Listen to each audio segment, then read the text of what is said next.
शायद से अब शुरू होगा। ओके, थैंक यू बाबा।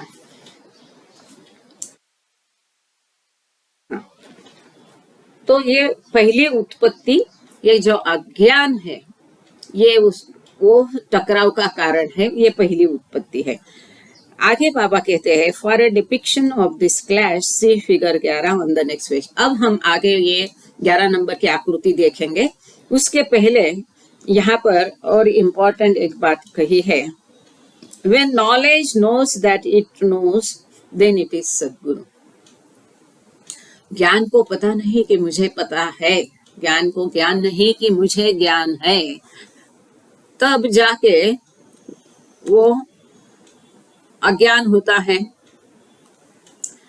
और जब ज्ञान को ज्ञात होता है कि उसे ज्ञान है, ज्ञान, ध्यान से सुनिए, ज्ञान को ज्ञात नहीं कि उसे ज्ञात है, ये हो गया अज्ञान। जब ज्ञान को ज्ञान होता है, ज्ञात होता है कि उसे ज्ञात है, ज्ञान को ज्ञात होता है कि उसे ज्ञात ज्ञान है, तब वो हो गया सद्गुरु। पूर्ण नॉलेज, पूर्ण ज्ञान, पूर्ण ज्ञान सद्गुरु के पास होता है। और इसीलिए अचेत ईश्वर से सद्गुरु श्रेष्ठ है, क्योंकि जैसे कि आपको अभी वो जो मंडे का चार्ट हम देखते हैं उसमें दिया है, जाणीव पूर्वक ईश्वर अनुभव, तो ऐसा हमने लिखा है वहां पर, मतलब consciously he is experiences his godhood, वो हो गया सद्गुरु। आगे एक महत्वपूर्ण जानकारी यहाँ पर है। Okay, after this talk had been concluded, there followed some further general explanation on the subjects of God, soul, mind, subtle and gross words, the creation and destruction of sanskaras and related matters. जब ये topic बच्चों को बाबा lecture दे रहे हैं, हमें समझना चाहिए ये लेक्चर खत्म होने के बाद शायद बाबा और मंडली में या बच्चों के साथ ही आगे उनकी चर्चा जारी रही, जिसमें कि ईश्वर, आत्मा, मन, स्थूल जगत, सूक्ष्म जगत, संस्कारों की निर्मित और उनका नाश, ऐसे कई सारे विषयों पे बातचीत हुई। लेकिन दुर्भाग्य से वो बातचीत कहीं भी उसका नोटिंग किया गया नहीं है, उसको लिखा गया नहीं, रजिस्टर किया नहीं, दर्ज किया गया नहीं, क्योंकि हर कुछ बाबा की आज्ञा से होता था। बाबा ने जब कहा कि बच्चों को जो लेक्चर दे रहे उसको डायराइज करो, तो उतना ही डायराइज किया गया। ये जो महत्वपूर्ण आगे डिस्कशन उनके बीच में हुई वो हमें पढ़ने नहीं मिलेगी, क्योंकि इसको कहीं भी लिखाया गया नहीं है। इसमें एक एंड नोट है, apparently this further discourse was transcribed elsewhere since our source manuscripts and explanations after relating the preceding advisors write separate notes. मतलब ये नोट तो किया गया, कहीं और नोट किया गया, अब कहाँ नोट किया, किसमें ये डाला गया, ये हमें पता नहीं। लेकिन यहाँ एडिटर कहते हैं अनफॉर्चुनेटली, दुर्भाग्य से, these separate notes have not yet been located. ये पर्टिकुलर जो महत्वपूर्ण विषय था, ईश्वर, मन, आत्मा, संस्कारों की निर्मित और नाश वगैरह वगैरह, इसके ऊपर जो बाबा ने भाष्य किया, ये नोट आज तक कहीं भी उनको मिला नहीं है फॉर फर्दर सीरियसली। तो यहाँ पर हम आकृति 11 की तरफ चलते हैं। ये आकृति पहले समझ लेते हैं। देखो, इसमें शुरू में ही लिखा है, ये आकृति का हेडिंग है, energy and Akash produce the universe. ये आकृति है और यहाँ लिखा है, ऊपर इसमें टॉप में हेडिंग दिया है कि ये जो एनर्जी और आकाश है, इससे विश्व की उत्पत्ति हो गई है। कैसे हुई ये यहाँ पर दिखाया गया है। यहाँ पर शुरू में क्या है, नॉलेज इज इक्वल टू परमात्मा, ज्ञान ये परमात्मा जैसे है, या परमात्मा मतलब ही ज्ञान है।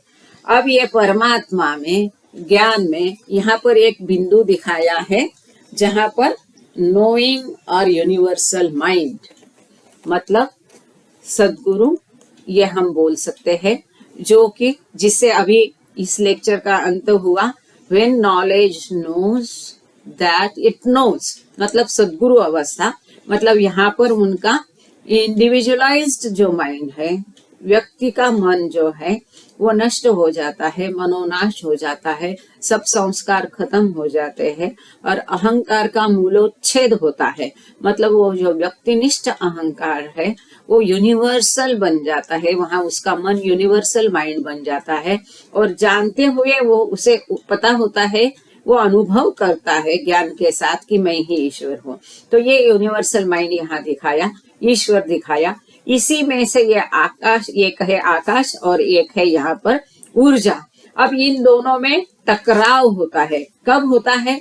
जब इसमें हलचल हो जाती है, तब ये आकाश और ऊर्जा या प्राण, ये दोनों में ईश्वर, दोनों भी ईश्वर में ऑलरेडी स्थित है, अस्तित्व में है, बाहर से कहीं से आते नहीं है।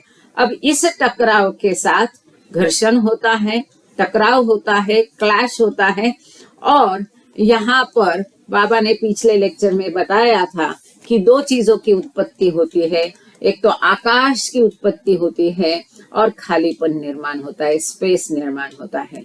अब वहां पर मेरे मन में एक शंका थी कि आकाश तो ऑलरेडी है, फिर और एक आकाश कैसे उत्पन्न हुआ?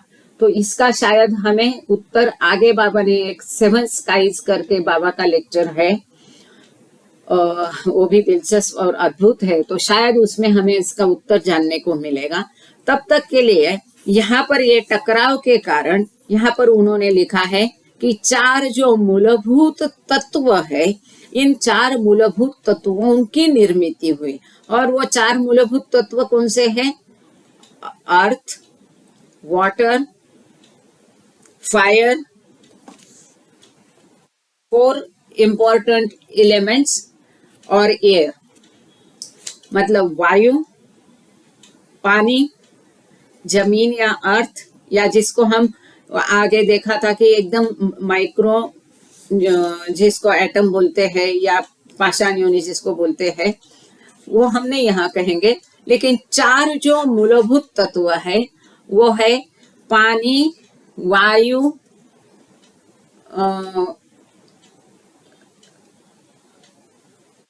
अग्नि और अर्थ। अग्नि,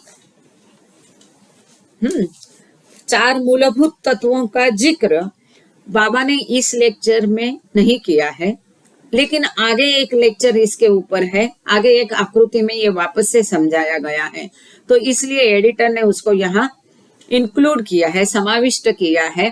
बाबा ने लेक्चर में खाली बताया कि जब टकराव होता है तो आकाश और बीच की खालीपन की निर्मित होती है, बिजली निर्माण होती है, ऐसा बताया है। अब यहाँ पर 4 एलिमेंट में बिजली में मतलब फायर हो गया, अग्नि हो गया, पानी, वायु और अर्थ, इसकी निर्मित होती है।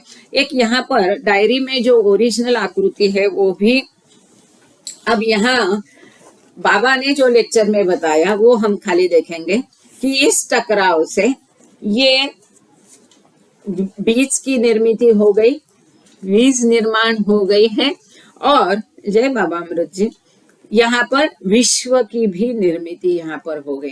क्योंकि यहाँ पर बाबा ने बोला था कि खालीपन, स्पेस या पोकळ निर्माण हो गई। इस बाबा ने ऐसा लेक्चर में कहा कि इस टकराव के साथ यहाँ पर बिजली निर्माण हो गई और खालीपन निर्माण हो गया, और इस खालीपन से विश्व की निर्मित हो गई। इसीलिए यहाँ पर यूनिवर्स दिया है और यहाँ पर बिजली दी है। यहाँ पर एक ओरिजिनल आकृति है जो कि आपको यहाँ से ठीक दिखाई नहीं देगी, आपको केतकी इसको दिखाएगी, स्क्रीन प्रेजेंट करेगी। ये जो ओरिजिनल आकृति है ये अधिक महत्वपूर्ण है, अलग।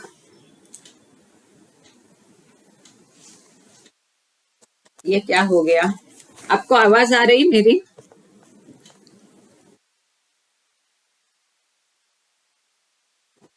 आ रहे ना, ओके. जय बाबा. वैशाली, मी आता लेक्चर मध्ये आहे, मी नंतर करते.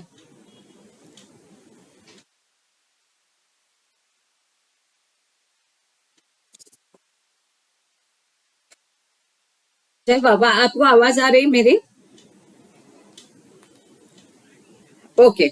केतकी, ये जो आकृति है वो ओरिजिनल डायरी में दिखाई हुई, पता नहीं मेरा स्क्रीन कहाँ गया, इसको दिखाना.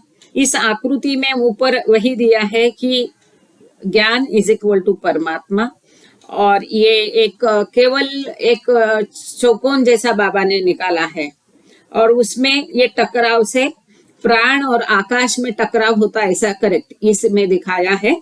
और इसमें से नीचे देखो यूनिवर्स लिखा है. इस आकृति को आप ध्यान से देखिए. मुझे मिल गया स्क्रीन. हाँ, ये वैशाली मिस्त्री का फोन था. आगे ये भजन का भी काम चलता है ना, तो हुमा के अभी हम उसको शब्दों में लिख रहे, तो कुछ डाउट्स थे, उनको मैसेज भेजा, इसलिए वैशाली फोन कर रही थी. तो ये फोन जो है, सॉरी वैशाली मिस्त्री, ये जो आकृति है, आई एम सॉरी, ये आकृति में बाबा ने यही दिखाया है कि प्राण और आकाश से टकराव होके विश्व की निर्मिति होती है. इसके राइट में एक महत्वपूर्ण आकृति है,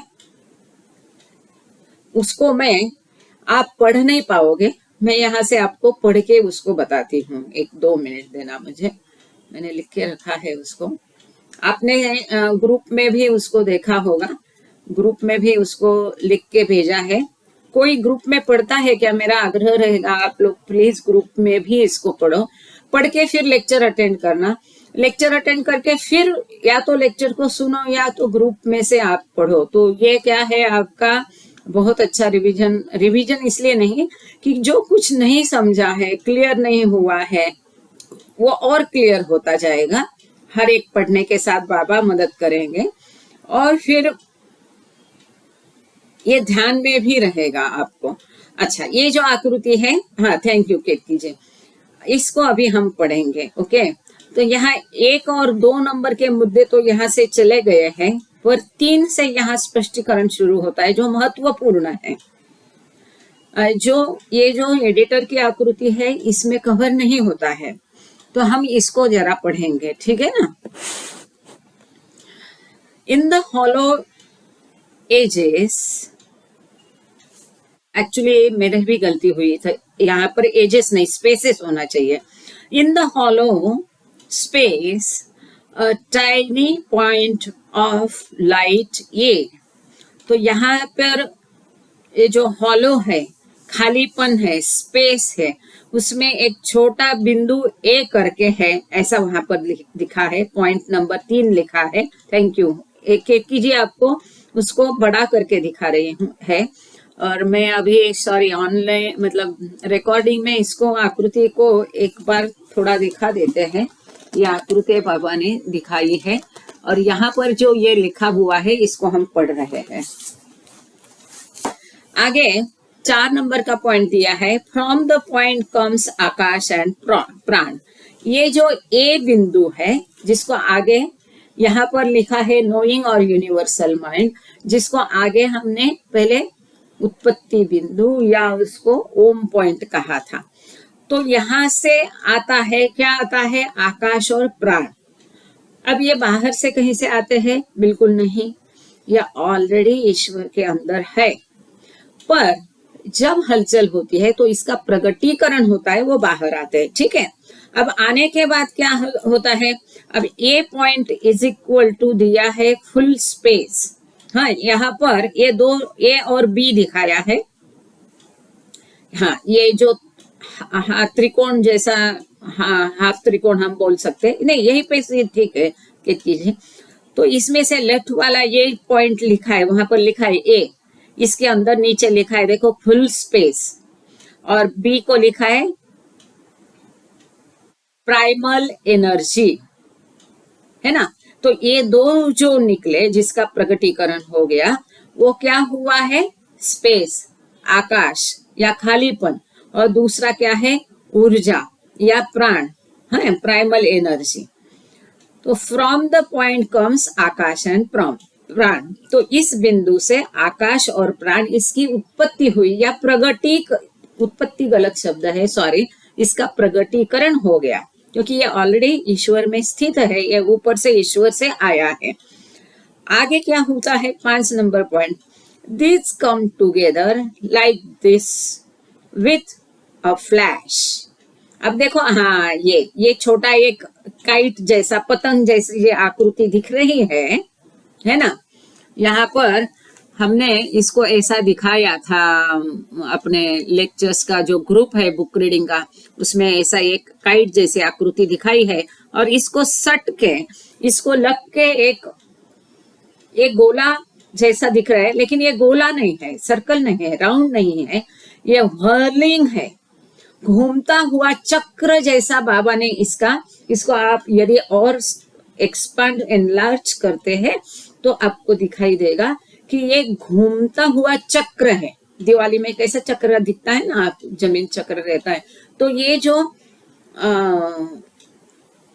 आकाश और एनर्जी का टकराव होता है, तो ये ऐसा एक फ्लैश तैयार होता है, उसकी उत्पत्ति होती है, निर्मित होती है, ये दो इकट्ठे आते हैं। अभी ये दो के बीच में अंतर दिखाई दे रहा है आपको। शुरू में आकृति के पहले हिस्से में आप देखोगे तो हाफ ट्रायंगल जैसा यह है, और ए पॉइंट इस तरफ लेफ्ट में है, बी पॉइंट राइट में है, दोनों में अंतर है। अब जब मूवमेंट होती है, इनमें टकराव होके ये दोनों इकट्ठा आने की कोशिश करके है, और इकट्ठा आने में एक फ्लैश हो जाता है। ये दोनों, this come together like this with a flash, ऐसा बाबा ने लिखा है। ये दोनों इकट्ठा आके एक बिजली निर्माण होती है। अब 6 नंबर मुद्दा उसमें ये है, ये छोटे आकृति में सारे पॉइंट है, हाँ, जो लिखे हैं डायरी में, जो यहाँ पर कहीं भी मेंशन करना शायद एडिटर रह गया। And from this whirling chaos, ये जो घूमता हुआ चक्र आपने देखा है, ये काइट जैसी फिगर के नीचे, from this whirling chase the primal element water, air and earth come fourth. तो ये जो घूमता हुआ चक्र है, जिसको यहाँ पर एडिटर ने दिखाया है बड़ी आकृति में, अभी केत के आपको इसको बड़ा करके दिखा रही थी, ऐसा घूमता हुआ चक्र है। इसमें से जो मूलभूत तत्व है, पानी, वायु और अर्थ और अग्नि को यहाँ पर मेंशन नहीं है, शायद अग्नि इसमें चला गया है, कट हो गया है, ये जो पिक्चर है ये कट हो गया है, तो इसमें फायर एक शब्द रह गया है। लेकिन इन शॉर्ट आकाश और प्राण ये इकट्ठा आने की हलचल होती है, तो आकाश और प्राण प्रकट होते हैं जो ईश्वर के अंदर है। फिर ये दोनों इकट्ठा आने के, इनमें टकराव होता है, जब ये इकट्ठा आते हैं, इनमें घर्षण होने के पश्चात ये एक घूमता हुआ चक्र जैसे बनता है, और इनमें से 4 चीजों की उत्पत्ति होती है। चार मूलभूत चीजें, वायु, पानी, हवा और अग्नि। 7वां मुद्दा यहाँ पर लिखा है, फ्रॉम दिस 4 बिगिंस इवोल्यूशन। ये जो 4 मूलभूत तत्व है, यहीं से उत्क्रांति की शुरुआत होती है। ये रमजूस के डायरी में से लिया गया है। आगे हम चलते हैं। ये जो की 2 फिगर 11 दिया है किताब में, इसको मैं पढ़ के आपको दिखाती हूँ, और इसका हम हिंदी में समझने की कोशिश करेंगे। यही सब लिखा है वो की 2 फिगर 11 में भी। उम्मीद करती हूँ कि अब आपको समझा होगा अच्छे से कि ये 7 मुद्दे इस आकृति में दिए थे, इसको हमने पढ़ा कि जो ओरिजिनल डायरी में से है, इसमें कोई गुंजाइश नहीं कि कोई गड़बड़ की कोई गुंजाइश नहीं है, कि ये परमात्मा है, उसमें आकाश और अग्नि स्थित है, पर वो लैटेंट है, सुप्त है। जब उसमें हलचल होती है तो यह आकाश और प्राण की प्रगटीकरण होता है। मतलब ये लेफ्ट में है आकाश, ये राइट में है अग्नि। तो इस तरह से ये ऐसा दोनों दिखाया है। इसका प्रगटीकरण होने के पश्चात ये दोनों कोहनी मतलब आकाश और प्राण हम समझते हैं, फिर इन दोनों में टकराव हो जाता है तो वो ऐसा मिल जाता है। ऐसा मिलने के टकराव होने के पश्चात एक गोल व्हर्लिंग घूमता हुआ चक्र निर्माण होता है, वहां पर बिजली निर्माण होती है, 4 मूलभूत तत्व निर्माण होते हैं और वही उत्क्रांति की शुरुआत है। अब इस आकृति 11 को दिखाना प्लीज, जो एडिटर ने दिखाई है वो भी आकृति बढ़िया है। हाँ थैंक यू, ऐसे रहने दीजिए, अभी लोगों को पता चल गया। की टू फिगर 11 पेज नंबर 139 पर हम है, यदि किसी के पास किताब हो तो। The source diagram depicts one of the most important themes in creation and its causes, that is the clashing of Prana and Akash that gives rise to the created universe. इस क्रिएशन एंड कॉजेस किताब में जितनी भी आकृतियां हैं उनमें से यह आकृति जो है यह बहुत महत्वपूर्ण आकृति है, जो अत्यंत महत्व विषय पर प्रकाश डालती है, और वो ये है कि प्राण और आकाश का टकराव से इस विश्व की उत्पत्ति हुई। The movement in the diagram flows from top to bottom, beginning with knowledge of Paramatma, equivalent to God in the beyond state, and from there descending to knowing as universal mind. तो यहाँ पर आकृति की शुरुआत ऊपर से शुरू होती है। परमात्मा जो ईश्वर जो है, परमात्मा जो है कि जो ज्ञान के बराबर है, और यहाँ से नीचे यह आकृति नीचे की तरफ इस आकृति को हम पढ़ सकते हैं, और यहाँ पर जो परमात्मा है इसको equivalent to God, beginning with knowledge और परमात्मा, ये आकृति की शुरुआत वहां से होती है कि ज्ञान ये परमात्मा जैसा है, या तो परमात्मा है मतलब ज्ञान है, और equivalent to God in the beyond state, ये परात्पर पर ब्रह्म अवस्था में ये ईश्वर जैसा ये ज्ञान समझ सकते हैं। और वहां से आकृति नीचे आती है descending to knowing as a universal mind, और फिर ये अपने आप को विश्वात्मक मन के जैसा समझता है, ऐसा नीचे नीचे उतरते आती है आकृति। In depicting the clashing of Pran and Akash that produces V's or lightning, the artist editor team has drawn on another diagrammatic representation of this theme in a film scenario which Meher Baba dictated to Margaret Mayo in New York in 1931. 1931 में New York में बाबा ने Margaret Mayo को एक वो film बना रही थी, और वो फिल्म का सीन समझाने के लिए बाबा ने उसको इस आकृति को समझाया था। उसका उपयोग करके एडिटर ने इस आकृति में ये आगे के सारे जो दिख रहा है आपको, ये घूमता हुआ चक्र, बिजली, पानी वगैरह जो लिखा है, वो उस थीम का आधार पर कई सारी बातें होती है। देखो, हम इंडियंस को ज्यादा ये समझने की ये शंका आशंका नहीं रहते, हमारा भक्ति भाव श्रद्धा प्रेम वो बलवत्तर है, वो होना ही चाहिए। लेकिन उन लोगों को ये सब ज्ञान का क्यूरियोसिटी रहती, उत्सुकता रहती, तो बाबा उनको समय समय पर जो कुछ बताते हैं वो वहां का लिटरेचर से हमको मिलता है। लिटरेचर मतलब अध्यात्म नहीं है, लेकिन ये आध्यात्मिक साहित्य का भी अपना एक महत्व है। ये हम जानेंगे तभी तो ये सारी चीज जानेंगे, कैसा रहना चाहिए, कैसा क्या करना चाहिए समझेंगे। परंतु ये ज्ञान मतलब अध्यात्म नहीं है। एनीवे, लेकिन ज्ञान से हमें समझ में आता है कि कैसा जीवन जीना चाहिए वगैरह वगैरह। तो खैर, तो ये जो 1931 में बाबा ने कई सारी चीजें हैं, वो वेस्टर्नर्स की किताबों से कई सारी चीजें पता चलती है। ग्रुप में अभी चित्तरंजन गागड़े सर होंगे, उनका काफी अभ्यास है, वो काफी पढ़ते रहते हैं, तो इन सारी चीजों को उनको ज्ञात है और उनको ध्यान भी रहता है, महत्वपूर्ण बात है। एनीवे, तो इस ये जो बात बाबा ने तभी, ये फिल्म कहाँ है हमें पता नहीं है, ये फिल्म हमको ढूंढनी चाहिए, हासिल करके उसको देखना चाहिए। अभी इरविन लक ने और एक अच्छी फिल्म निकाली है, वो भी हम देखने की कोशिश करेंगे। तो ये उसका उपयोग यहाँ पर एडिटर ने किया है। In short, diagram and the narrative in which it is embedded refer to the whirling chaos.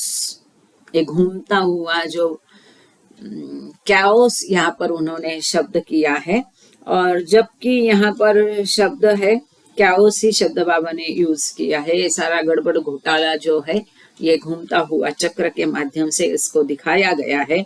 Which the clash precipitates, जो टकराव होता है, घर्षण होता है आकाश और प्राण के बीच में, उससे ये घूमता हुआ चक्र की उत्पत्ति होती है। And the emergence of the 4 elements, और ये घर्षण और ये चक्र के माध्यम से 4 मूलभूत तत्व जो है, ये fire, water, air and earth, अग्नि, पानी, वायु और जमीन या मिट्टी या धूल या पृथ्वी, इसकी निर्मिति होती है, यूनिवर्स की निर्मिति होती है। The topic of the 4 elements arises again later and provides the subject of figure 33। ये जो विषय है 4 मूलभूत तत्वों का, ये वापस भी इसके ऊपर बाबा ने चर्चा की गई है। अभी हम 11 नंबर की फिगर देख रहे हैं, 33 नंबर की फिगर में ये टॉपिक वापस से आएगा। तो यहाँ पर ये जो 8 दिसंबर का लेक्चर बाबा ने बच्चों को समझाया था कि विश्व की उत्पत्ति और मतलब ज्ञान, उसके ऑपोजिट्स, ये एक भाग है, एक पूरा नहीं है। जैसा हम करते ना ABC, ये खाली पार्ट ये है। आज अब इसके आगे हम देखने जा रहा है वो पार्ट B है।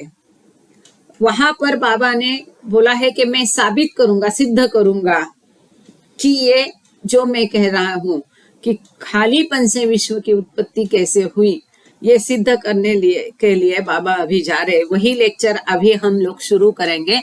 9 दिसंबर का ये लेक्चर है, और वही म्यूजियम जहां पर अभी है, वेस्ट टैंक रूम से ये लेक्चर दिया है। 9 दिसंबर 1927 को ये लेक्चर दिया है। ये छोटा लेक्चर है, लेकिन अभी जो हमने 8 दिसंबर का लेक्चर देखा, इसका ही ये पार्ट B है। 8 दिसंबर के लेक्चर में बाबा ने कई सारी चीजें बताई, ज्ञान, परमात्मा, इग्नोरेंस, नॉलेज, भरपूर, खालीपन। उसी को अब बाबा साबित करने जा रहे हैं, इसलिए इस लेक्चर को मैं पार्ट B कहती हूँ 8 दिसंबर के लेक्चर का। अब इसको हम पढ़ेंगे। 9 दिसंबर का लेक्चर हम शुरू करते हैं। ये खत्म होने के पश्चात फिर आपको कुछ डाउट रहता है, क्योंकि कई बार होता है आपके मन में कई सवाल होते हैं, बेझिझक पूछिए, बिल्कुल हिचकिचाए मत कि मैं कैसा पूछूं या क्या पूछूं। कई बार वो अगले रीडिंग में खत्म हो जाते हैं, कई बार आगे हम पढ़ के उसको एक्सप्लेन करते हैं, तभी उसका शंका समाधान हो जाता है। इसलिए अभी हम क्वेश्चंस नहीं लेंगे, बाद में ले लेंगे, कुछ बचते हैं तो, ठीक है। अभी हम 9 दिसंबर की लेक्चर की शुरुआत करेंगे। अब यहाँ बाबा कह रहे हैं, yesterday it was demonstrated that at the outset energy and akash are indeed with God। बाबा कह रहे, कल हमने ये साबित किया था, देखा था, प्रमाण सिद्ध किया था, हाँ, डेमोन्स्ट्रेट किया था कि वास्तव में ऊर्जा और आकाश है, ये वास्तव में ईश्वर में है, उसके अंदर है, बट लैटेंटली सो, वो सुप्त अवस्था में है, गुप्त है, सुप्त है, मतलब दिखाई नहीं देते। ये हमने कल प्रमाणित किया, सिद्ध किया, ऐसा बाबा कह रहे हैं। अभी आगे बाबा बच्चों को कह रहे हैं, I will prove this again, ये मैं वापस साबित करूंगा, सिद्ध करूंगा, प्रमाणित करूंगा। For if you grasp this point completely you will understand further explanations easily. बाबा कहते हैं, जो कल मैंने बताया, इस बात को आज मैं वापस सिद्ध करता हूं अलग अलग 3 तरीकों से, क्योंकि ये अगर आप समझोगे तभी आप आगे के जो मैं स्पष्टीकरण आपको बताने वाला हूँ, आगे जो कुछ मैं समझाने जा रहा हूँ इस विश्व की उत्पत्ति के बारे में, क्योंकि किताब का नाम ही क्रिएशन एंड इट्स कॉजेस, उत्पत्ति कैसी हुई, उसका कारण क्या है। तो हमने अभी एक कारण जाना, क्या है वो? इग्नोरेंस, अज्ञान।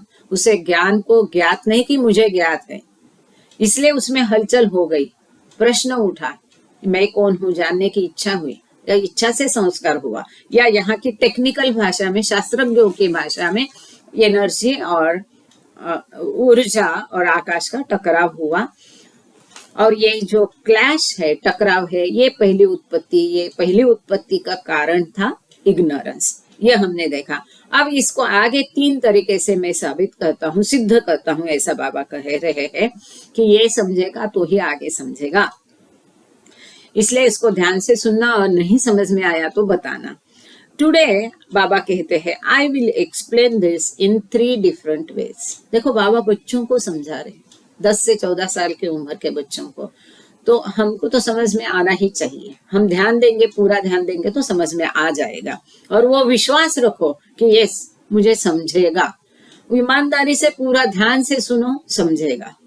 सो बाबा कहते today I will explain this in 3 different ways. ये जो कुछ है, ये टकराव के कारण से उत्पत्ति हुई वगैरह, ये मैं आज आपको 3 अलग तरीके से समझाऊंगा। देखो, एक first proof the ocean analogy.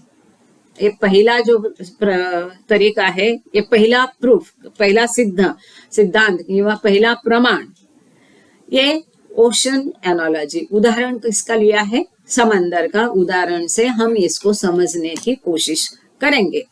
अब वो क्या है? फर्स्ट, अच्छा यहाँ पर एक एंड नोट है, यदि वो महत्वपूर्ण है तो हम उसको पढ़ेंगे। गया यहाँ का मार्किंग,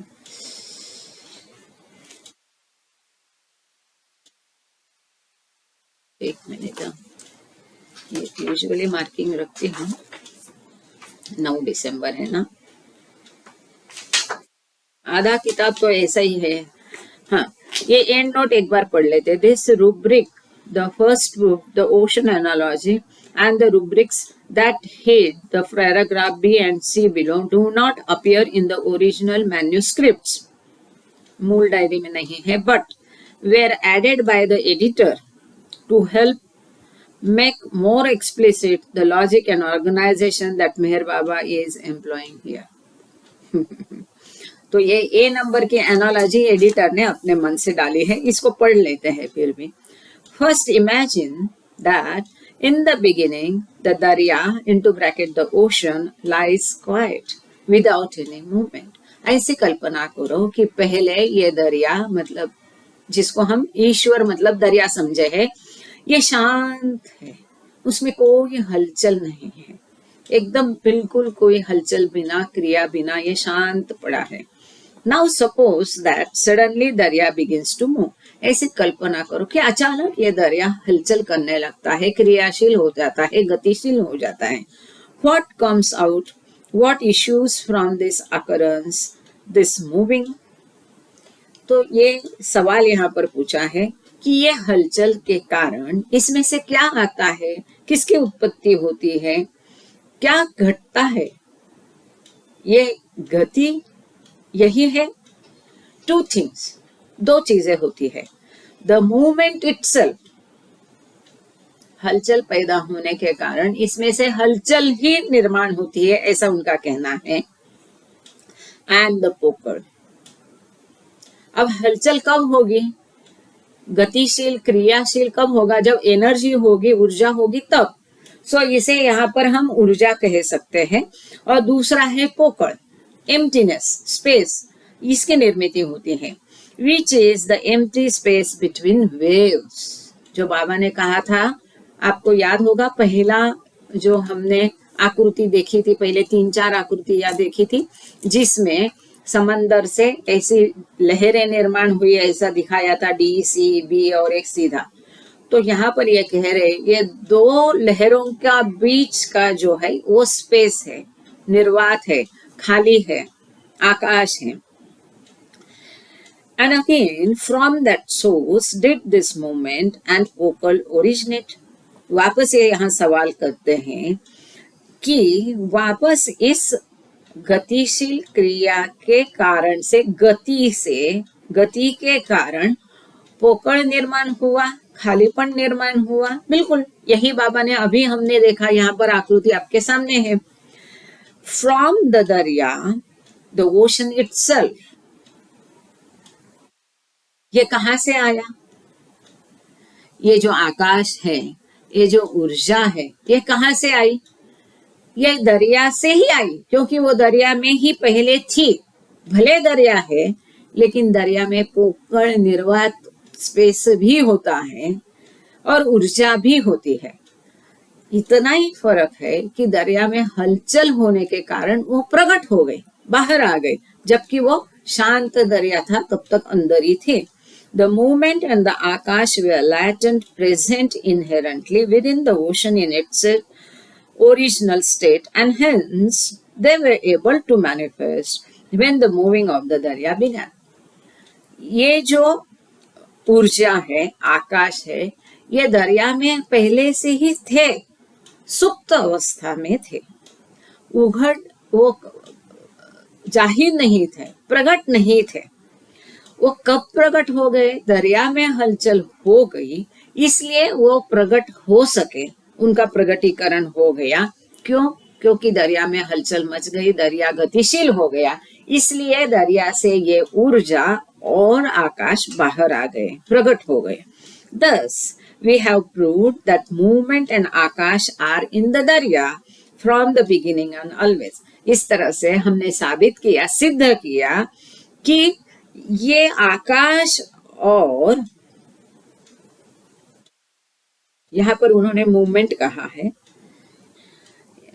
ये हलचल, यहाँ हम बाबा ने जो कहा है ऊर्जा वही ले लेते हैं। ये ऊर्जा और आकाश या ये जो गति निर्माण हो गई, मूवमेंट हो गई दरिया की, वो मूवमेंट भी दरिया के अंदर ही थी, ये बाहर से कहीं से आई नहीं। क्योंकि जो कुछ है वो सब कुछ ईश्वर है, उसके बाहर कुछ भी नहीं, जो भी है उसके अंदर है। तो ये गतिशीलता, ये प्रश्न जो उसके मन में उठा, को हम जिसको हम बाद में दूसरी तरीके से समझने की कोशिश करते हैं, ये उसके अंदर सुप्त स्थिति में था, ये बाहर से कहीं ऐसे आया नहीं है। तो यहाँ एडिटर कहते हैं कि ये हलचल और आकाश, ये दोनों भी दरिया के अंदर थे, शुरू से थे, from the beginning of the beginning, और हमेशा के लिए वो दरिया के अंदर ही थे और वो हलचल के कारण बाहर आए। ये हमने सिद्ध कर लिया। तो ये पहला प्रमाण हो गया। अब आगे बाबा ने जो डायरी में दिए हैं वो हम महत्वपूर्ण दो पढ़ेंगे, बी और सी। आगे दूसरे जो बाबा ने सिद्धांत दिए हैं, जिसके माध्यम से बाबा ये समझाना चाह रहे, उसको हम पढ़ेंगे। Second proof under the aspect of knowledge, दूसरा प्रमाण जो है ज्ञान के आधार पर, ज्ञान मतलब परमात्मा, ऐसा हम समझ के ये दूसरा प्रमाण के माध्यम से ये समझने की कोशिश करेंगे कि ईश्वर में ही ये दरिया, ईश्वर में ही ये ऊर्जा और आकाश पहले से थे। Our second proof is algebraic as follows. हमारा दूसरा जो सिद्धांत है, प्रमाण है, वो बीजगणितीय है, वो जैसा नीचे दिया है। यहाँ पर मैं केतकी को आग्रह करूंगी कि वो मैंने कल जो ये इक्वेशन जरा लगा देना बेटा प्लीज। हाँ, थैंक यू। इसको जितना आप एक्सपांड कर सको, एनलार्ज कर सको, पूरा इक्वेशन आ जाए ऐसा करना। हाँ,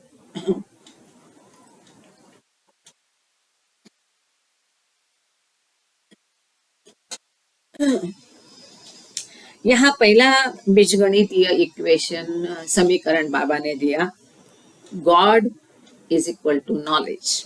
ये मैं मेरा मन का नहीं कह रही हूँ, आप यहाँ देख लीजिए, ये छोटा सा यहाँ पर दिख रहा है आपको, God is equal to knowledge. अब यहाँ पर शायद उल्टा दिखाई दे, तो ईश्वर ये मतलब ज्ञान, ये इसका मूलभूत बेस है, पाया है इस समीकरण को, इस सिद्धांत को समझने का। ठीक है, वहां पर हमने ईश्वर को क्या समझे, दरिया का उदाहरण दिया था। यहाँ हम ईश्वर इज इक्वल टू ज्ञान, ठीक है, ये समझना पहले। ईश्वर इज इक्वल टू मतलब ईश्वर ज्ञान के जैसा है, ज्ञान बराबर ईश्वर मतलब ज्ञान, पूर्ण ज्ञान मतलब ईश्वर, ठीक है ना। Now, when this God is unconscious, it follows that knowledge must be ignorant. इतना सुंदर तरीके से बाबा फ्लो देखना, वो कैसा एक नदी बहती है, ऐसा आगे आगे जाते हैं बाबा, देखना। हाँ, यहाँ बाबा क्या कह रहे हैं? Now when this God is unconscious, जब ये भगवान अचेत है, ईश्वर अचेत है, जिसको कॉन्शियसनेस नहीं है, चेतना नहीं है। किस चीज की चेतना नहीं? कि मैं ही ईश्वर हूँ, मैं अनंत शक्ति ज्ञान और आनंद हूँ, ये सब जब उसे मैं ही ज्ञान हूँ, ये सब उसे मालूम नहीं है, ज्ञात नहीं, मतलब उस वो है पर उसके बारे में उसे भान नहीं है। इसलिए मराठी में उसको बहुत एक अच्छा शब्द है, जाणीव नहीं, अनभिज्ञ है उसके बारे में, ठीक है ना। आई होप कि हिंदी में ये शब्द है, अनभिज्ञ है। It follows that knowledge must be ignorant, मतलब जब ईश्वर अचेत है, इसका अर्थ क्या हुआ? ईश्वर मतलब कौन है? ज्ञान है। इसका मतलब ज्ञान अज्ञान है। ज्ञान को ज्ञात नहीं कि मैं ज्ञान हूं। हम नींद में होते हैं, हमको मालूम होता है मैं गहरी नींद में सो रही हूँ, बहुत थक के एकदम गहरी नींद में। मुझे मालूम होता है कि मैं कौन हूँ, मैं ये देह हूँ, मैं मेहर कृपा हूँ, मालूम नहीं होता है। ऐसे हमने पहले देखा ज्ञान मतलब ईश्वर। तो जब हम कहते ईश्वर अचेत है, मतलब परब्रह्म अवस्था में है, इसका अर्थ ये है कि ज्ञान अज्ञान है। क्यों अर्थ ऐसा है? क्योंकि अभी हमने देखा कि ज्ञान इज इक्वल टू ईश्वर। इसका मतलब ईश्वर अचेत है, मतलब ज्ञान अचेत है, मतलब ज्ञान को पता नहीं कि मैं ज्ञान हूं, मतलब ज्ञान क्या है? अज्ञान है।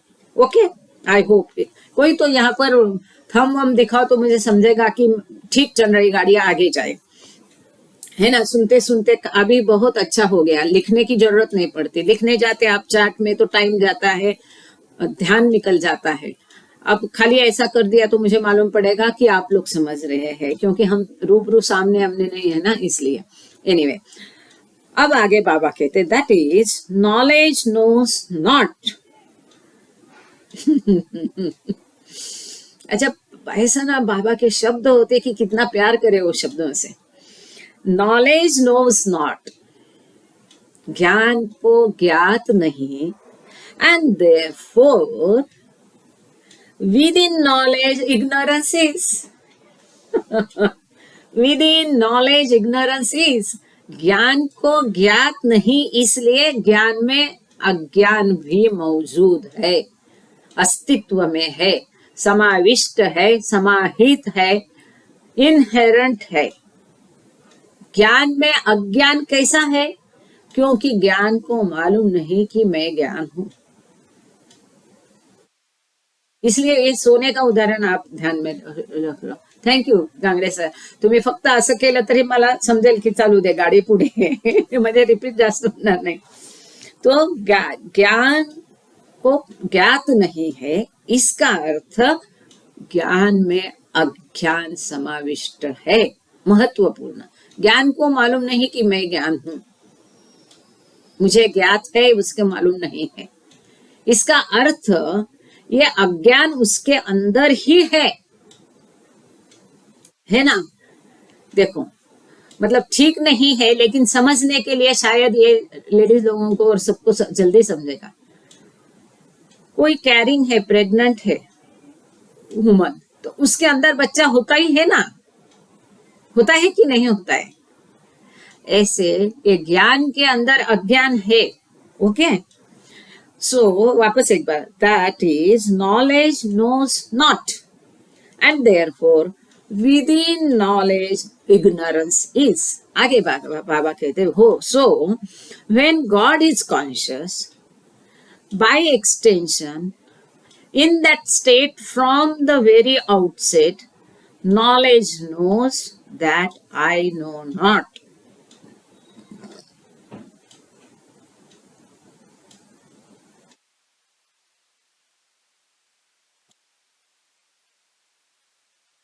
शायद यहाँ पर गॉड इज अनकॉन्शियस होना चाहिए था। खैर, उन्होंने एक लिस्ट हमको भेजी है, उसमें से ये मैं देख लूंगी। मुझे अभी पढ़ते समय एकदम से ध्यान आया इन्होंने कहा सो व्हेन गॉड इज कॉन्शियस,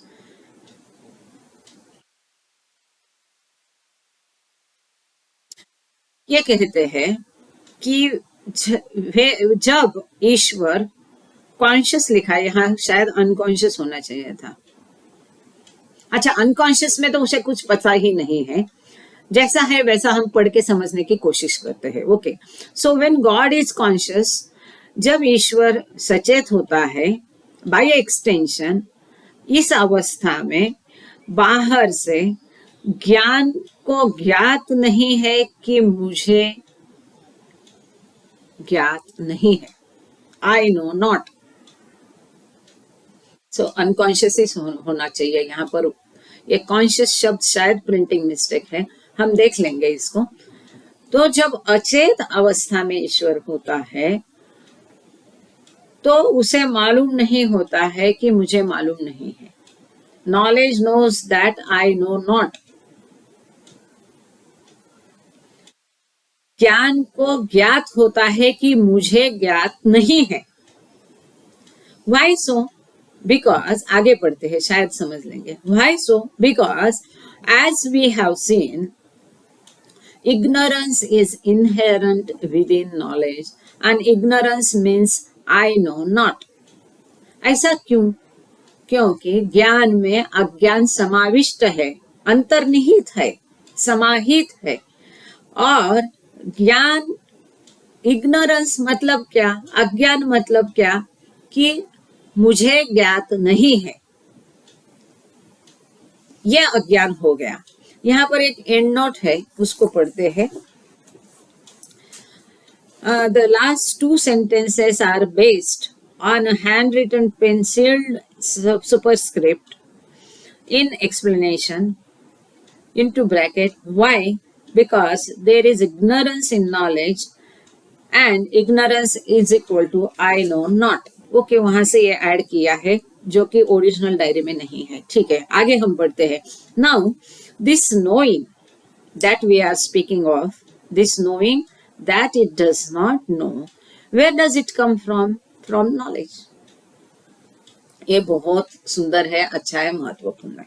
अब यहाँ पर हम जब कहते हैं कि उसे ज्ञात है कि मुझे ज्ञात नहीं है, मुझे ज्ञान नहीं है, ये जो ज्ञान उसको मिला वो कहां से मिला?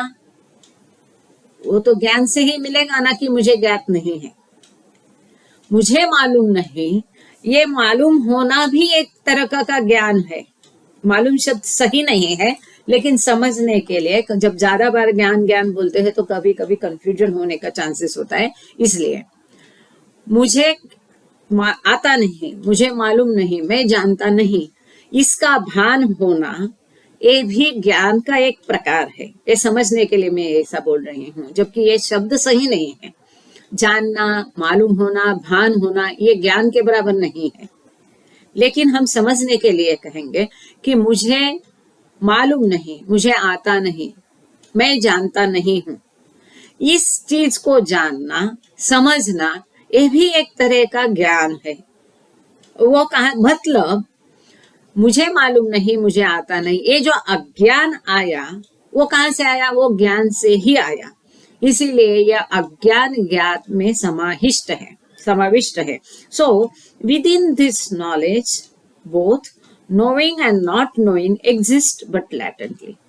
तो इसलिए ये ज्ञान में, नॉलेज में जानना, ज्ञात होना, मालूम होना और मालूम नहीं होना, ज्ञान नहीं होना, अनजान होना, जानना और अनजान, ये दोनों भी जानने में, ज्ञान में समाविष्ट है, सुप्त स्थिति में है, सुप्त है।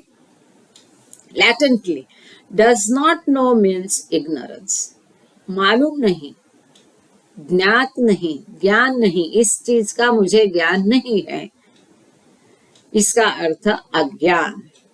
Within knowledge, then knowing as well as ignorance both abide.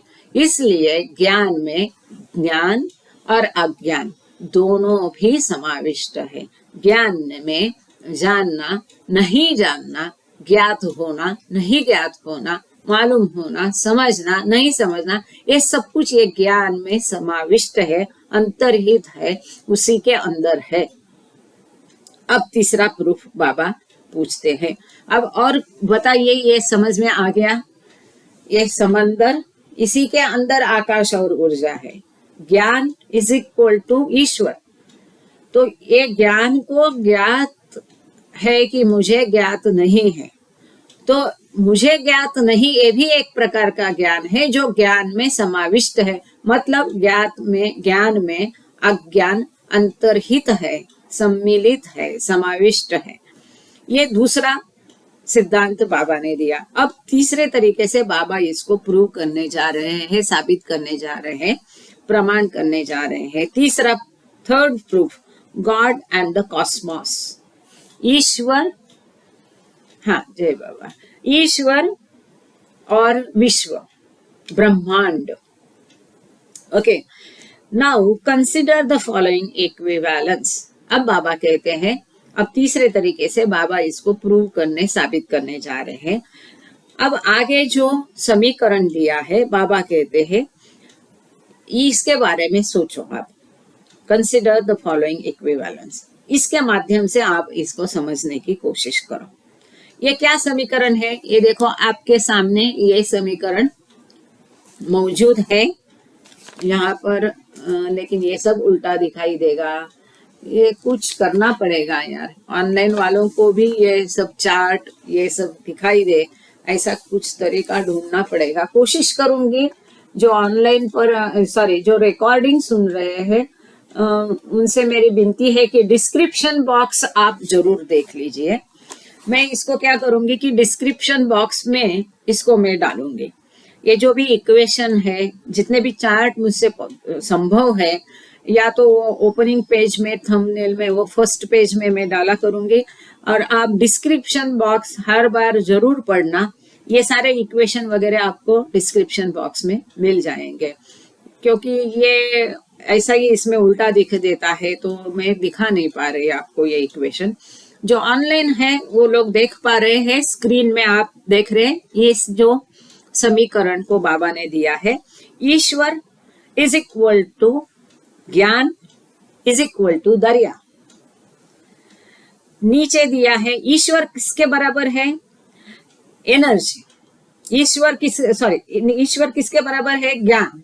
ज्ञान के बराबर क्या है? दरिया। मतलब ईश्वर ज्ञान जैसा है, ईश्वर मतलब ज्ञान, और वो दरिया जैसा है। आगे एनर्जी, दूसरा जो है,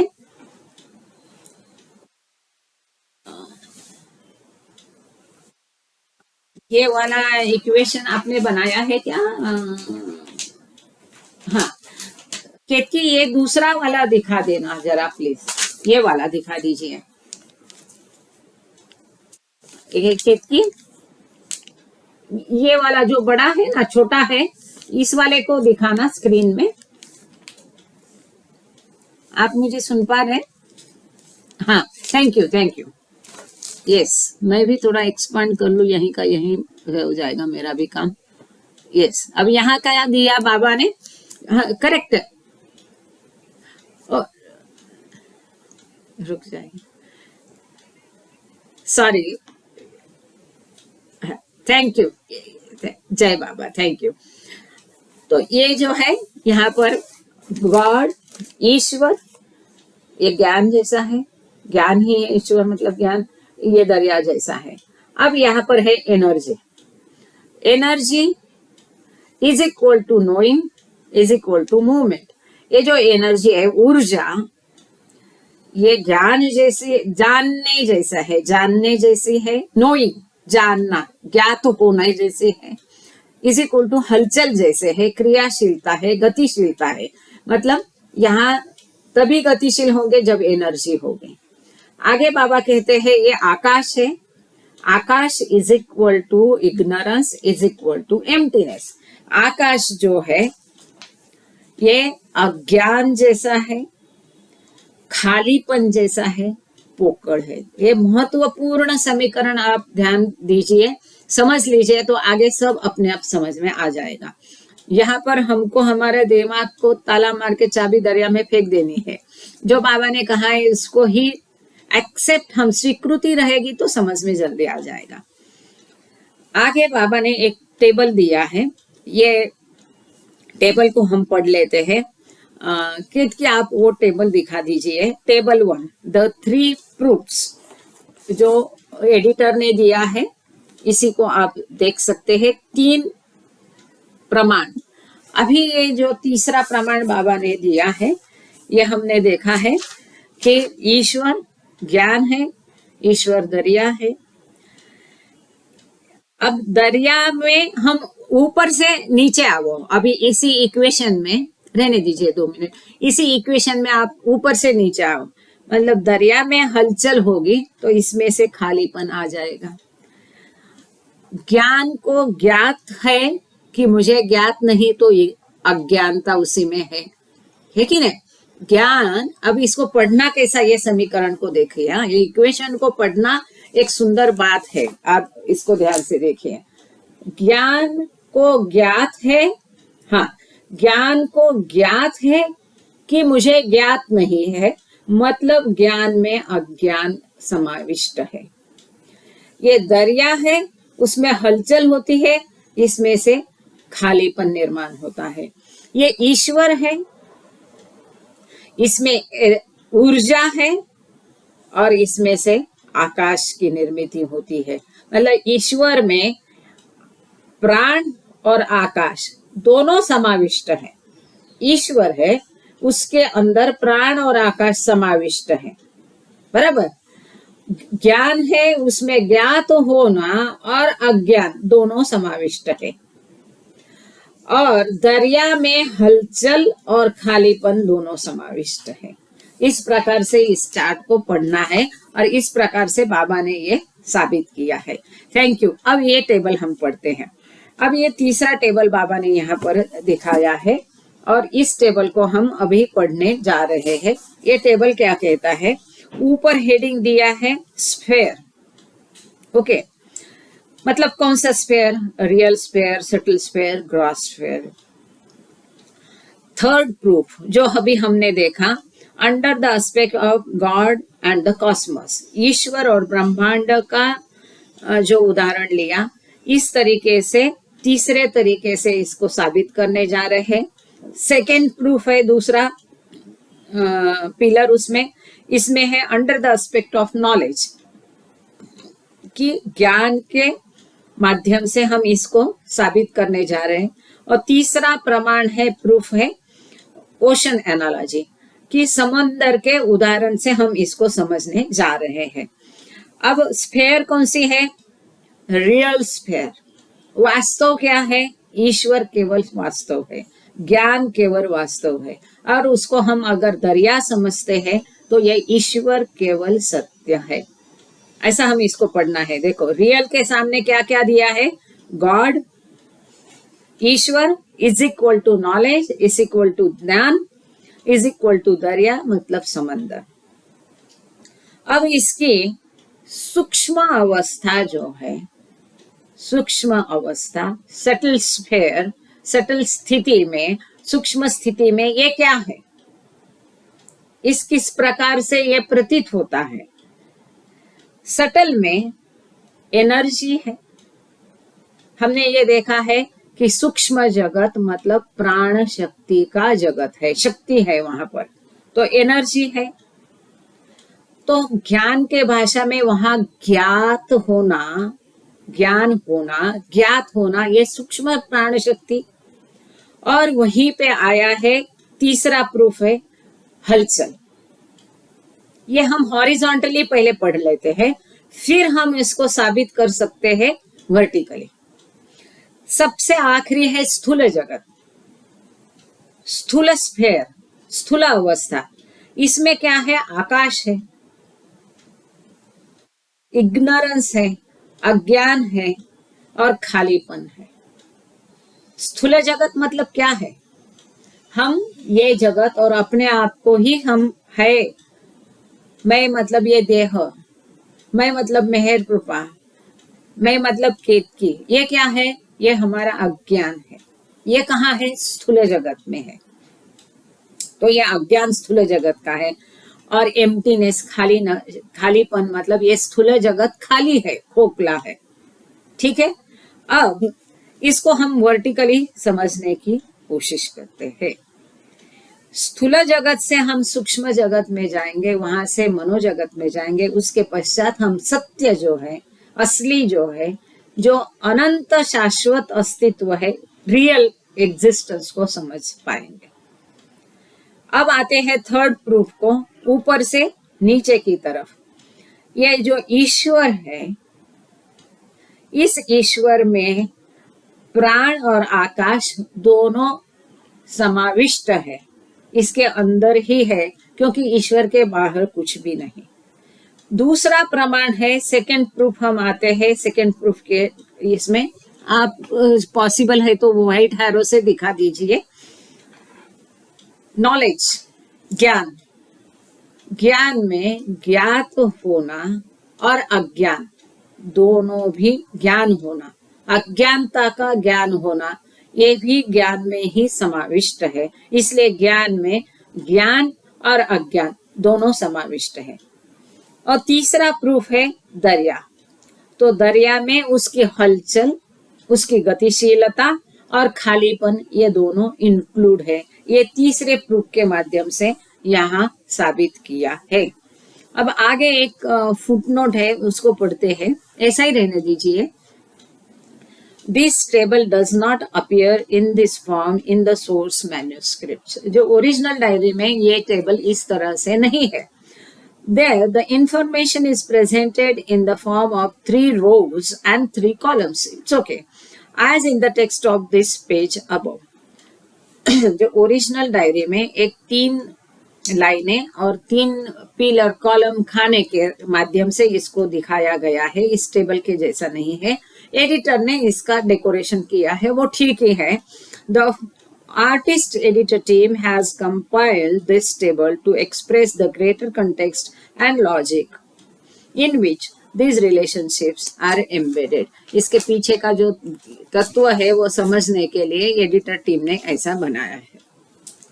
आगे बाबा कहते हैं, we proved above A the दरिया contains both movement and emptiness. हमने ये साबित किया, लास्ट कॉलम देखिए, कि दरिया में हलचल और हॉलोनेस है, खालीपन है। Then again we proved in B that in knowledge both knowing and ignorance inhere. हमने ये साबित किया, सिद्ध किया कि ज्ञान में जानना और अज्ञान दोनों समाहित है। बाय द सेम लॉजिक, इसी लॉजिक के साथ, इसी तत्व के साथ, we now conclude and take as proven that in God are energy and Akash.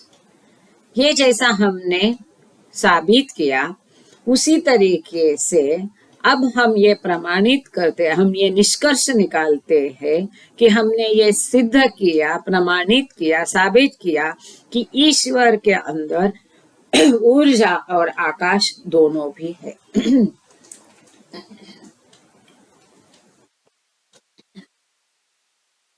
Sorry, आप में से जो भी कोई मैथमेटिक्स वाले होंगे उनको ये समझ में आएगा फटाफट। देखो, god is equal to knowledge is equal to akash, energy is और knowing is equal to knowing is equal to movement, akash is equal to ignorance is equal to emptiness. अब दरिया में हलचल है और खालीपन है, वही दरिया ईश्वर के बराबर है, मतलब ईश्वर में भी प्राण है और आकाश है। वही ईश्वर ज्ञान के बराबर है, मतलब ज्ञान में भी ज्ञात होना और अज्ञान दोनों समाविष्ट है। टुमारो, बाबा आगे कहते बच्चों को, टुमारो, अच्छा अपना भी टाइम हो गया और ये लेक्चर हम आज यहाँ इतना खत्म करते हैं, 4 लाइना बच गया है। We will go on to prove that from this same Akash, into bracket, which is equivalent to ignorance and emptiness, the gross world is created. बाबा कहते कल के लेक्चर में, क्योंकि बाबा 9 दिसंबर को ये लेक्चर दिया है, इतना ही बाबा ने 9 दिसंबर को समझाया है। वो ब्लैक बोर्ड पे पूरा लिख के अच्छे से समझाया होगा। तो बाबा कहते कि कल हम ये सीखेंगे, साबित करेंगे कि इसी आकाश के माध्यम से, यह आकाश जो कि अज्ञान और खालीपन के बराबर है, इससे ही ये स्थूल जगत की निर्मिति हुई है। And that from energy into bracket which equates with knowing and movement arises the subtle world। और ये जो ऊर्जा है, यहाँ पर आप देख सकते हैं पहला टेबल और दूसरा टेबल, दूसरा कॉलम। और इस ऊर्जा से, एनर्जी से, जो एनर्जी मतलब ज्ञात होना या हलचल जैसे है, इसमें से सूक्ष्म जगत की निर्मिति होती है। From this it can be inferred that only God is true। इससे ये साबित होता है, ये निष्कर्ष हम निकाल सकते हैं कि केवल ईश्वर ही सत्य है। बिकॉज क्योंकि ये देखो बीजगणितीय समीकरण है, आप इक्विवेलेंट और ये सब करके देखो तो आपको अपने आप पता चल जाएगा। Because when the thing from which the word is created is empty and hollow। जिस चीज से इस विश्व की उत्पत्ति हुई है वो खाली है, खोखला है, तो उसमें से जो निर्माण हुआ वो भरपूर कैसा होगा? वो भी जिसमें से कुछ भी नहीं, तो कुछ भी नहीं में से जिसकी निर्मिति हुई वो भी कुछ भी नहीं है ना। जो खाली है, खाली में से निर्माण क्या होगा? खाली होगा। विश्व की उत्पत्ति एक खालीपन से निर्माण हुई है। So what would the word created out of it be? जो खालीपन से निर्माण हुआ विश्व जगत, वो क्या होगा? वो भी खाली होगा, खोखला ही होगा। इसको हम बाबा कहते हैं कि कल के लेक्चर में हम इसको साबित करेंगे, प्रूव करेंगे, प्रमाणित करेंगे। How could the word be otherwise? जिस खालीपन से, आकाश से उसकी उत्पत्ति हुई है, तो वो विश्व भी खाली है। वो खाली से निर्माण हुआ, खाली होगा, दूसरा और क्या हो सकता है? हर दो अलमरा विदोषमान देह के मारा दुस्त बस। हाँ, यहाँ पर एक लाइन उन्होंने दी है, उसका अर्थ ये है, give the 2 words to the enemy for the friend is enough for me. मतलब ये जो है स्थूल जगत, सूक्ष्म जगत ईश्वर को दे दो, एक रियल जो है वही मेरा दोस्त है, उतना मेरे लिए सफिशिएंट है। ये दोनों जगत दो दुश्मन को दे दो, मुझे उसकी जरूरत नहीं है, क्योंकि ये ईश्वर ही मेरा सच्चा मित्र है, वो रियल है, वही मेरे लिए काफी है। इसमें आपको एक सबको पता होगा, ध्यान आता होगा, तुरंत सामने आता है, जब यह महायुद्ध शुरू होने वाला था, क्या महाभारत युद्ध शुरू होने वाला था, तो कृष्ण के पास अर्जुन और दूसरा कौन, दुर्योधन ना, दोनों गए कृष्ण को मिलने कि उसकी सहायता लेने के लिए। तो दुर्योधन ने क्या किया कि तुम्हारी पूरी सेना मुझे चाहिए, और अर्जुन ने क्या कहा कि ईश्वर तुम अकेले मेरे लिए काफी हो। तो ध्यान देने जैसी चीज है, कृष्ण की सेना कृष्ण के विरुद्ध वहां लड़ रही थी महाभारत युद्ध में, क्योंकि अर्जुन ने कृष्ण को अपनी तरफ किया। उसने कहा कि मेरे लिए कृष्ण ही सफिशिएंट है, काफी है, पर्याप्त है, वो पूरी सेना से भी भारी है, मुझे उनकी सेना नहीं चाहिए, कृष्ण चाहिए। सही कह रही ना मैं? ऐसा ही था ना वो? तो हाँ, थैंक यू। तो वही यहाँ दिया है, give the 2 words to the enemy. तो वो सारे सेना लेके चला गया और कृष्ण को अर्जुन लेके गया, है कि नहीं? वैसा है। यहाँ एक छोटी सी फुटनोट, उसको पढ़ते हैं। This is translation of the second line from the first couplet of गजल of आभाड़ी मार्गरा। इनकी गजल से ये है, और यहाँ एक 3 नंबर की एंड नोट है। This poetic line appears in handwriting in the Gujarati script below the type text at the bottom of the page in explanation, which is the carbon copy. The front page original, though it has a few handwritten annotations at other places in the page, provides nothing there. The Gujarati translated word reads thus: Hardo alam आलम हर दो आलम रा बा दुश्मन देह वा मारा दोस्त. The embedded text quoted in this lecture is based on the text of आवाड़ी दीवान. ठीक है, वही कहा है कि आवाड़ी दीवान जो है वो शायर की ये दो पंक्तियां उन्होंने वहां पर हाथ से ऊपर लिखी है. यहाँ पर ये लेक्चर 9 दिसंबर का खत्म हुआ. किसी को कुछ पूछना है, कुछ सवाल है तो जरूर कीजिए. बेझिझक पूछिए कि ऐसा नहीं समझना है कि ये क्या पूछूं या नहीं पूछूं. और बाबा के आभार, आप सबके बहुत बहुत धन्यवाद. और अभी प्रेयर करके ही जाना, अभी थोड़े के लिए छोड़ना नहीं है ना. अच्छा, किसी ने परसों कहा था कि आज जय बाबा अहिंसा जी है यहाँ पर, वो आज आरती कर सकते हैं. अगर केतकी और वो दोनों भी आरती करें, कोई बात नहीं. आज ये प्रेयर के लिए किसी ने तो भी कहा था कि मैं थर्सडे करूंगा. केशव कुमार है जी, हाँ जी हाँ जी हाँ जी, थैंक यू थैंक यू. अच्छा, उसके पहले जरा किसी को कुछ प्रश्न है क्या, वो लेने दो जरा, क्योंकि महत्वपूर्ण टॉपिक है ना. कुछ है, किसी को बोलना है तो बोलिए प्लीज. यदि प्रश्न नहीं है तो हम प्रेयर कर लेते हैं. ठीक है, कोई प्रश्न नहीं है ना.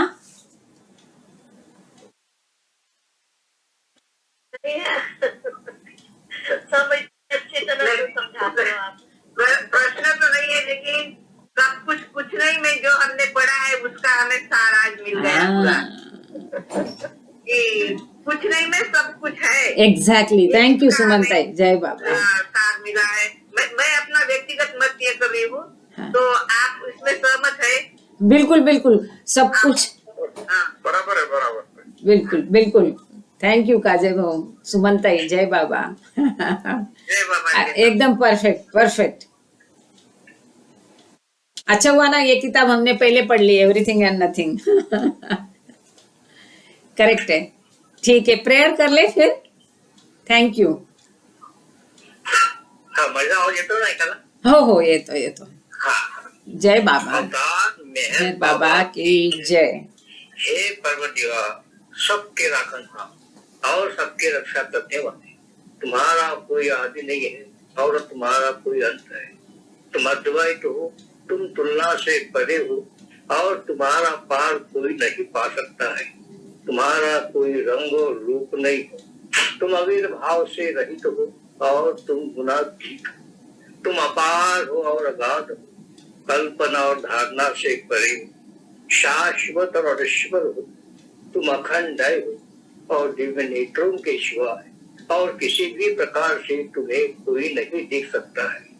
तुम्हारा अस्तित्व सदैव था, तुम सदैव रहते हो और तुम सदैव रहोगे. तुम सर्वत्र हो, तुम हर वस्तु में हो और तुम हर जगह से परे तथा हर वस्तु से परे. तुम आकाश में हो और पाताल में हो. तुम व्यक्त हो और अव्यक्त हो. तुम सब लोगों पर हो और समस्त लोगों से परे. तुम तीनों भुवनों में हो और तीनों भुवनों से परे. तुम अगोचर हो और स्वतंत्र हो. तुम सृष्टि के रचने वाले हो, स्वामियों के स्वामी हो, समस्त मनोहृदयों के ज्ञाता हो.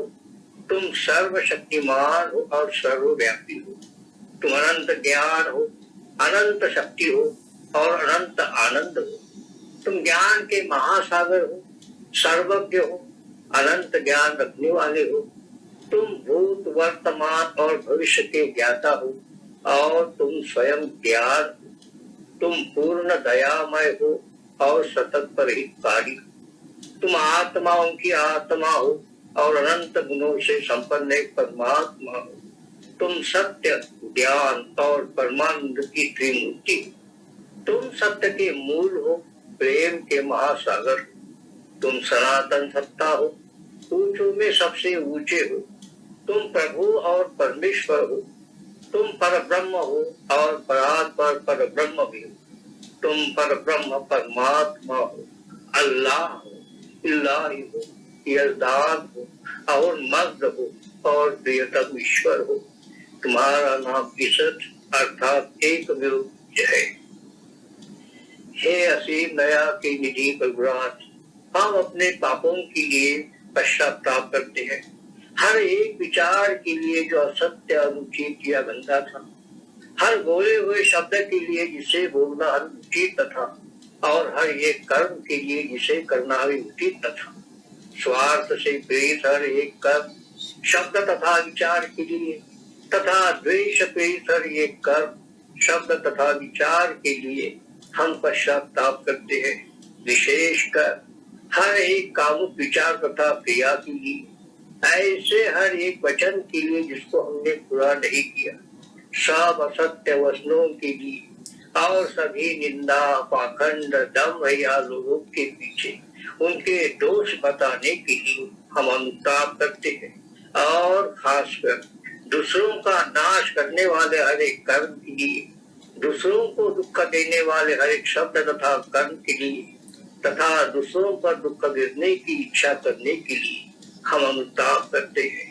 हे प्रभुराज, आप हम पर असीम दया करके हमारे किए हुए पापों को क्षमा कीजिए और वैसे ही आपकी मर्जी के अनुसार विचार करने में, बोलने में तथा कार्य करने में जो हमारी असमर्थता सदा रहती आई है, उसको भी क्षमा कीजिए। यही हमारी आपसे प्रार्थना है। हे प्रियतम परमात्मा, हमारी ऐसी सहायता करके हम तुझसे अधिक प्रेम करें और अधिक और फिर भी उससे भी अधिक प्रेम करें, जब तक कि हम तुझमें मिलकर ये हो जाने के पात्र न बन जाए, और तो ऐसी सहायता करके हम अंत तक बाबा का दामन दुर्ता से पकड़े रहे। अवतार मेहर बाबा की जय। अवतार मेहर बाबा की जय। अवतार मेहर बाबा की जय। अवतार मेहर बाबा की जय। Glorious eternal ancient one, your face is that bright transcendental sun, lighted this dark world and the tears that we I give to you to keep. Creator yet creation bless you all. True divine avatar, who through compassion that free was meant to destroy this ignorance that life sustains. These paths lights on the world of breath of the whirlwind that bears me on to death. Fitly time, break the wheels have virtuous conditioned mind.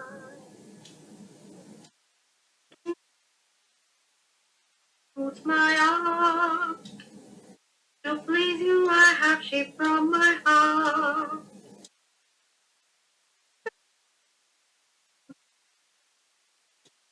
Has no use beyond its shining dawn. You are myself, I sing to you in praise, and beg your love to bear me through the day. Till you be a perfect one, illume my darkness with your shining sun. मेहर बाबा की जय।